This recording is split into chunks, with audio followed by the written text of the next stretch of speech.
Қайырлы күн. Қарағанды облысы Шет ауданы Ақсу Аюлы ауылы. Ыбырай Алтынсарин атындағы Тірек мектеп ресурстық орталық жанындағы интернаттың 8-ші А сынып оқушылары Мұрат Айым және Нұрпей Сайсана. Жобаның тақырыбы «Менің отаныма, менің бастамам» аясында қорғалатын номинациямыз «Жақсылық керуені».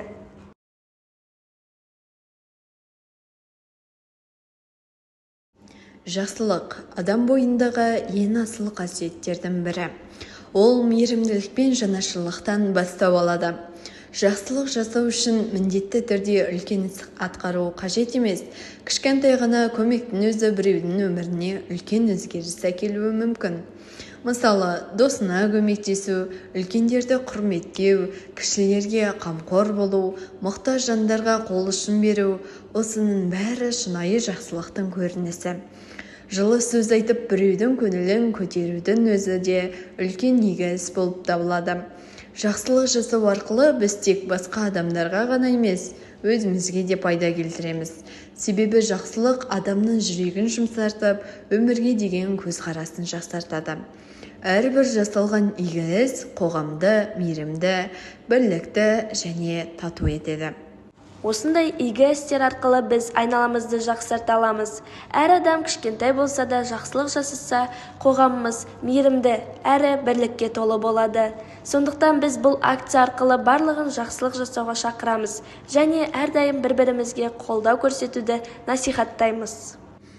Жақсылық керуені жобасының негізгі өзектілігі қоғамдағы жатсынуды жойып, адамдар арасындағы шынайы мейірім мен жанашырлықты қайта жаңғырту. Қазіргі технология дамыған, бірақ адамдық қарым-қатынас суып бара жатқан заманда мұндай бастамалар қоғамның рухани денсаулығын сақтаудың бірден-бір жолы. Біздің негізгі ойымыз жақсылықты тек жекеленген адамдардың ісі емес, бүкіл халықты біріктіретін ортақ құндылыққа айналдыру. Бүгін біз тек бір жобаның нүктесін қойып қана қоймай, жүректерге жылу ұялатқан үлкен бір игі істің нәтижесін көріп отырмыз. Хәкім Абай айтқандай, өзің үшін еңбек қылсын, өзі үшін оттаған хайуанның бірі боласын. Адамдықтың қарызы үшін еңбек қылсан, Алланың сүйген құлы боласын. Осы уақыт аралығында біз жарысу деген сөздің спорттық емес, рухани мағынасын ұғындық. Жақсылық жасап жарысу бұл уақытша науқан емес, бұл біздің өмірлік ұстанымызға айналуы тиіс.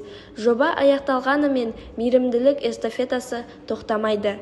Есте сақтайық, жақсылық жасау үшін бай болу міндетті емес, тек мейірімді жүрек болса болды. Әрбір ат салысқан жанға, әрбір ашық жүректі қатысушыға шексіз алғыс айтамыз. Назарларыңызға рахмет. Өзгеге су ұсынсаң, өзіңе бал ұсынды, басқаға сор тілесең, басыңнан бақ ұшырды, алдыңнан шығаратын жасаған әр ісіңді, бұлжымас бұл өмірдің бумеранг заңы сынды. Жақсы адамдармен табысайықшы, жақсы амалдармен қауышайықшы. Жақсылық тілесең егер, өзіңе мың есе келер, жақсылық жасап жарысайықшы. Жақсылық тілесең егер, өзіңе мың есе келер, жақсылық жасап жарысайықшы.